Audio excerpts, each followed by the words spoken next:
Hello, it is 9 p.m. in RTD. It's time to English New Edition for tonight headlines. So we have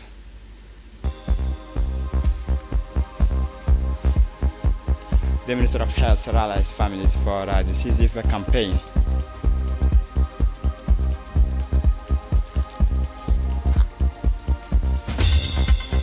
For the international scene, international injuries declares famine in the Gaza Strip.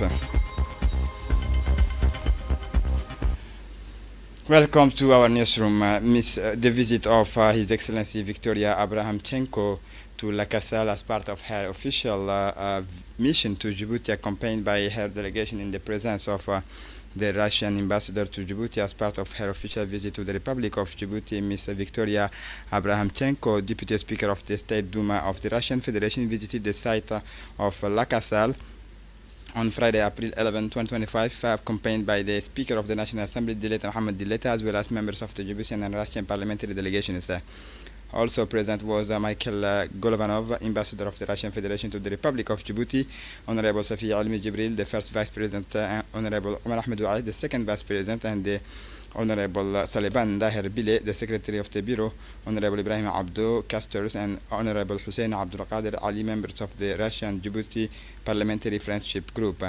Also the staff of the National Assembly, located approximately 120 kilometers west of the capital. La Casale is the lowest point in Africa at 155 meters below sea levels. This natural site, known for high salinity of its waters, is of particular geographical, environmental and economic importance. Presentations by experts from the Center for Studies and Research of Djibouti, who outlined the main geothermal characteristics of this unique area, highlighted natural hot springs such as Korile, whose temperature can reach up to 82%, and the intensity of the underlying geothermal activity. The delegation was able to learn about the physical and natural characteristics of the lake, as well as the traditional silt mining activities that have been practiced for centuries in the region. The site is also known for its geothermal manifestations, including mineral-rich hot springs, whose properties are the subject of various scientific studies. On this occasion, the Speaker of the National Assembly, Dileta Mohammed Dileta, explained that La Casale not only constitutes an exceptional natural resource, but also a strategic lever for the sustainable economic development of Djibouti, particularly through the potential of geothermal energy and the sustainable exploitations of salt. He also stressed the importance of the scientific and tourist development of this site, recalling the commitment of the Republic of Djibouti to the preservation of its natural heritage. A delegation of the Russian women parliamentarian, led by Her Excellency Victoria Abrahamchenko, Deputy Speaker of the State Duma of the Russian Federation, was warmly welcomed by Ms. Fatuma Musaabdi, Secretary General of the Union for the National Women of Djibouti. In the afternoon, the delegation was given a guided tours of the premises of the UNFT, an organization founded on 13 April in 1977, on the eve of the country's independence, and which has since established itself as a major player in the promotions of women's rights in Djibouti.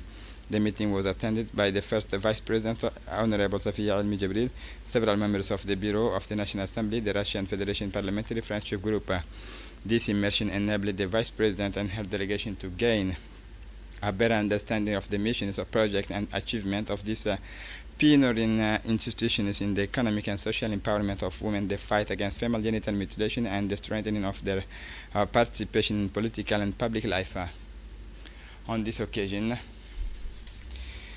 the Kempinski Hotel was the setting of for the closing of the annual workshop on the management of the World Bank's portfolio, a strategic session chaired by the Minister of Finance and Economy, Ilyas Musa Dawale.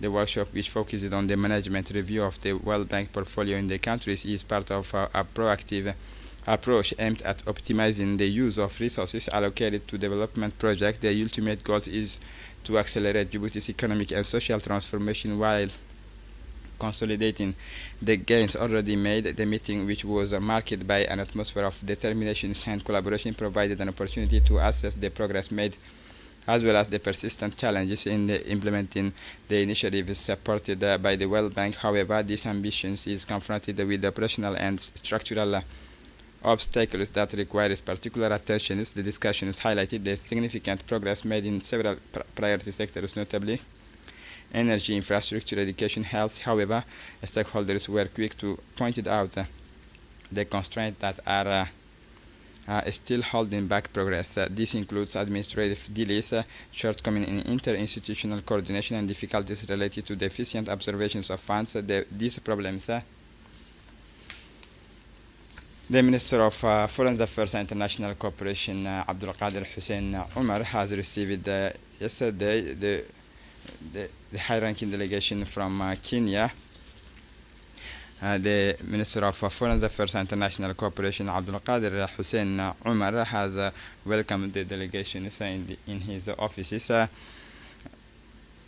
The meeting was to strengthen the ins and outs of to strengthen the better understanding between Kenya and Djibouti.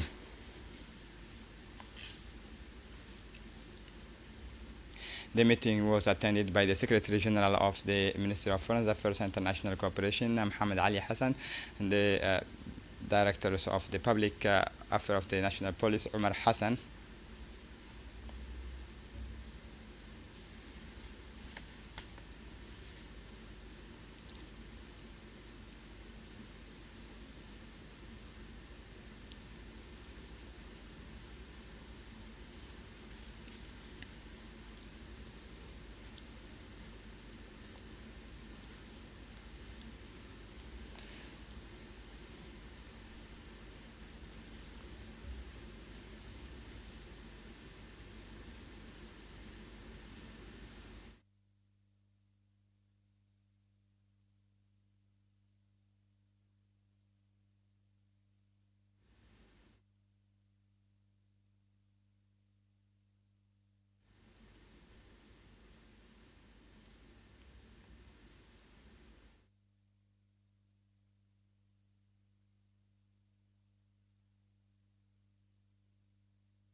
Then visited the ports infrastructure of the Republic of Djibouti. They were welcomed by Abdullahi Sigada, the directors of SGTD, and the directors explained the functions of the port facilities in Djibouti.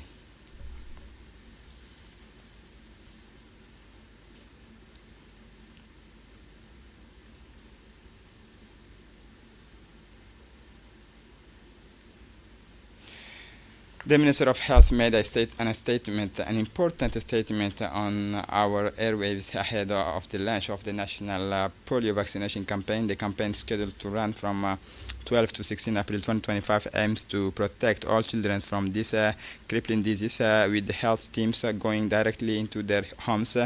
The minister was keen to reassure parents about the safety and effectiveness of the vaccines, while calling on them to cooperate fully by opening their door to the health workers. We now turn to the statement by His Excellency the Minister of Health. The Minister of Health, Dr. Ahmed Roble Abdullah, said that the aim of the campaign is to administer an additional dose of oral polio vaccines to all children under the age of 5. In addition to their usual vaccination schedule, the minister's team will be going door to door through the country to ensure that no child is missed. It is our duty to protect Djibouti against polio.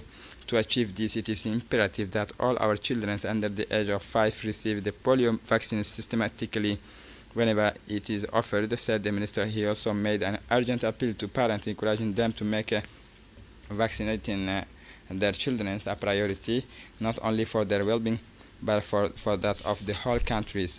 Continuing his address, Dr. Ahmed Roble Abdullah warned of the resurgence of polio cases in several countries in the sub-region, pointed out that Djibouti's strategic location is at the crossroad of regional migrations increase the risks of importing the virus. Even children who are up to date with their regular vaccinations should receive this extra dose. It is an essential protective measure in the face of the continuing threat. He insisted. The minister also pointed out that cases of poliomyelitis continues to appear around the world, which is unacceptable at a time when vaccination can totally prevent their occurrences. It is vital that we do everything in our power to protect our children once and for all from this devastating virus. Polio virus mainly affects the children under the age of 5 and can cause irreversible paralysis. Yet it can be prevented by a simple vaccination. This is why the Minister of Health is urging all parents to welcome health workers and have their children vaccinated. Djibouti was declared polio-free in 2002. However, the circulations of type 2 poliovirus derived from vaccines strains in several neighboring countries poses a persistent threat to the entire Horn of Africa region. Through this national campaign, the Ministry of Health is reaffirming its commitment to protecting every child living in Djibouti against polio. The Ministry of Women and Family, in partnership with the African Union, the United Nations, and the African Women's Leaders Network, organized a workshop yesterday at the Hotel Campus Key to officially launch the Djibouti's Women's Leadership Network, thereby confirming Djibouti's membership at the 37 members of the network. This is historic event brought together a large number of women's leaders from various political sectors, civil society, and the private sector as part of a national consultation on the priorities for promoting women's participation in governance and sustainable development. The opening ceremony was marked by speeches expressing strong commitment and ambitions for a more inclusive, equitable, and egalitarian society. Through this initiative, the Ministry of Women and Family is reaffirming its commitment to strengthening the role of women in decision-making in line with the objectives of the African Union. The network was launched in 2017 under the impetus of the African Union, and the United Nations aims to strengthen female leadership on the continent and create a framework for exchange, solidarity, and advocacy for committed African women. With this membership, Djibouti is resolutely committing itself to a regional dynamic that offers hope for the future generations of women leaders. Today's workshop marks the beginning of a series of concrete actions to support Djiboutian women in their journey towards empowerment, influence, and leadership. The National Gendarmerie received a visit from the Arta Inter-Armies Military Academy, led by its director. The National Gendarmerie received a visit from the Arta Inter-Armies Military, led by the directors Lieutenant Colonel Ibrahim Yusuf Dabad. The delegation comprised 35 staff, including members of the management teams and 28 officers cadet. The large AMIA delegation, which trains future officers for the defense and security forces, was welcomed to the National Gendarmerie Training Center at PICA 23 by its unit commander Colonel Abdul Qadir Dini, in the presence of the Colonel Abdi Daher Mirani and Hussein Mohammed Qayad. After exchanges of courtesy words of welcome and installations in the amphitheater of the multipurpose conference complex, several presentations were given to the delegation to enable the officer cadet to learn about the specific features of the National Gendarmerie, the wide range of its mission. Guests were offered a coffee break. Afterwards, the AMIA delegation was given demonstrations of 3 exercises, the first by the dog unit, showing example of the use of dogs in intervention, the second by a mobile gendarmerie squadrons in crowd management, and the last of the JEGN, highlighting some of the skills of this elite unit. There were presented to the AMIA delegation as illustrations of the Gendarmerie's area of expertise and skills of its personnel. The AMIA Command Management and Gendarmerie's police dog unit, which has different types of dogs. The police dog group ran a dynamic scenario in which the dogs were kept in operational conditions by their handlers. The activity continued with a visit of the EI3PG through a presentation by its director Colonel Hussein Mohammed Qayad and tours of the exceptional facilities of this training dig. The day ended with an exchange of gifts and words and thanks from the director of AMIA, who praised the quality of the welcomes and programs of offer. The visit to AMIA is part of an educational programs enabling future officers to improve their knowledge of the various components of the defense and security forces, as well as our country's major institutions.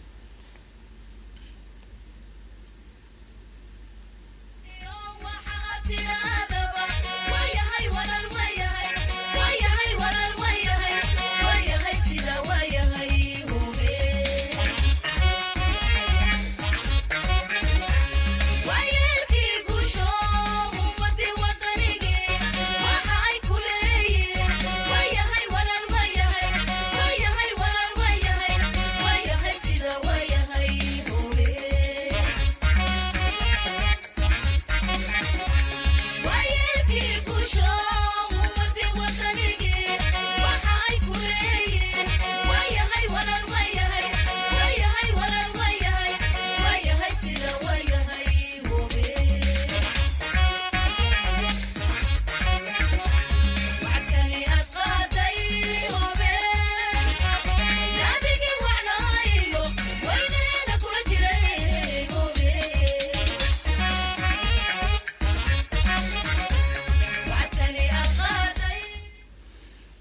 The Idris Farah Abane Police Academy was visited yesterday by the 14th intake of officer cadet in their third years of training at the Arta Joint Military Academy.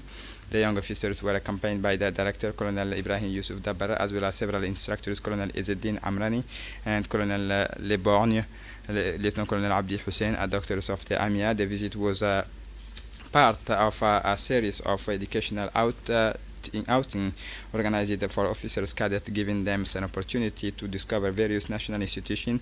On arrival, the visitors were warmly welcomed by the director of APIFA, Colonel Omar Yusuf Omar, assisted by his deputy major, Colonel Major Idris, director of studies. The visit began with a review of the troop led by the director of APIFA before moving on the amphitheater, where the officers cadets were given a brief presentations on the history, missions, and activities of the academy.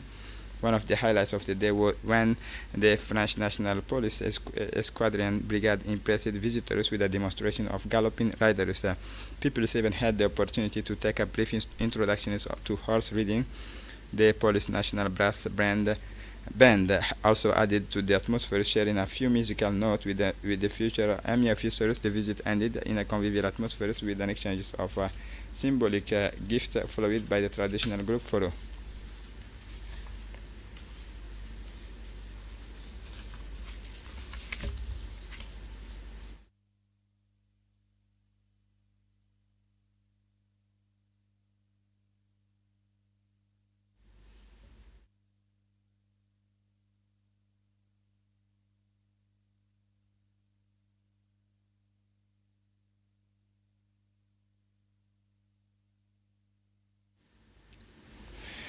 The Hassan Gouled Stadium was filled to capacity as 8th edition of the Djibouti International Athletics Meeting took place on Friday, April 11, 2025, in the presence of the delegation from 40 countries around the world, including the African Athletics Confederation, the President of the National Olympic Committee, Aish Ali Garad.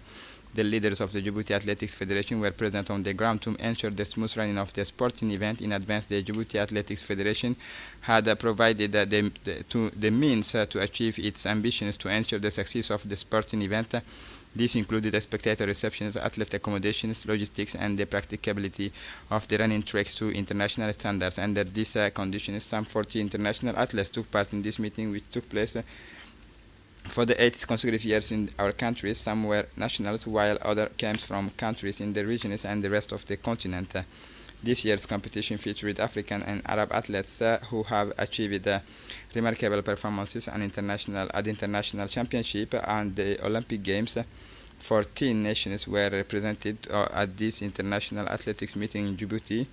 Athletes from Ethiopia, Kenya, Algeria, Burundi, Rwanda, Senegal, Burkina Faso, Uganda, Chad, Tanzania, Angola, Togo, Somalia, Somaliland, Cameroon, Morocco, Qatar, and many others were among the competitors in this sporting event, which kicked off around 4 p.m. with the women's 200 meters. The 8th editions of the Djibouti International Meeting featured a variety of running disciplines, namely the 200 meter, 800 meter, 1,500 meter, 3,000 meter, and 10,000 meter.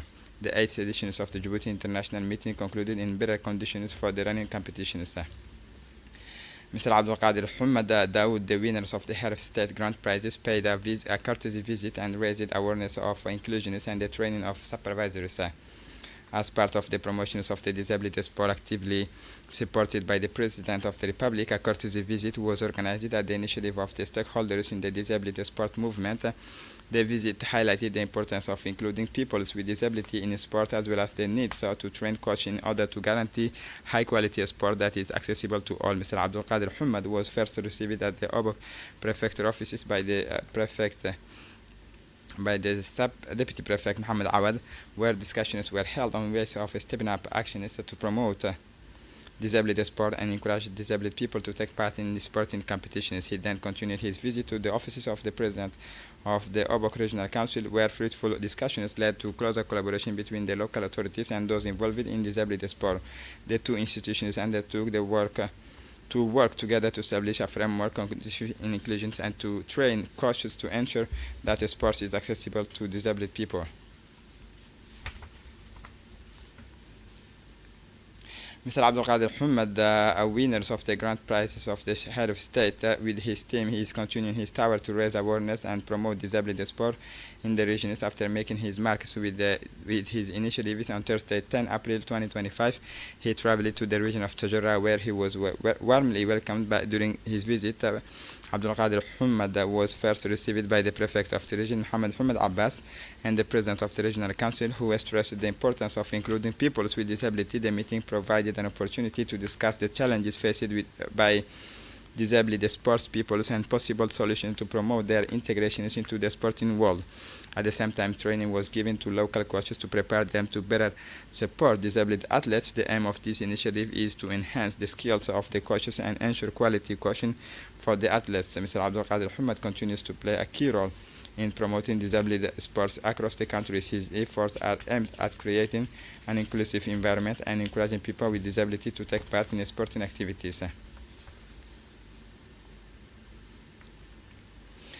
For the international scene, Palestinian NGOs declared famine in Gaza. They call for international actions after food, medical aid, fuel, and hygiene products run out, and bakeries and many communities kitchens stopped functioning. The Palestinian non-governmental organization network declared Thursday that the Gaza Strip had entered a state of famine after food, medicines, and fuel supplies ran out, calling for international interventions to end the crisis. The network said in a statement that Gaza Strip has entered an advanced phase of famine after the vast majority of food, medical aid, fuel, and hygiene facilities have been exhausted, and bakeries and many community kitchens have ceased to function.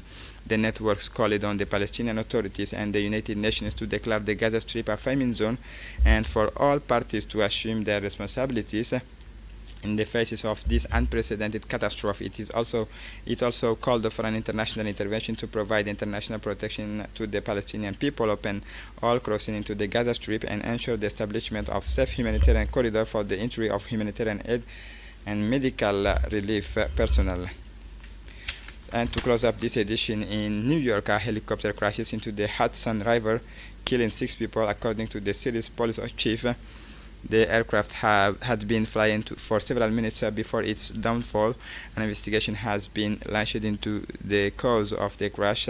6 people, including 3 children, were killed on Thursday, April 10, in New York City in the spectacular crashes on a tourist helicopter that plunged into the Hudson River after fatal accidents amid heavy air traffic in the megacity. All 6 victims were pulled from the water, and unfortunately all of them are deceased, announced Mayor Eric Adams during a press briefing on the scene. And this is it for the news. Thanks for watching us. Have a good evening.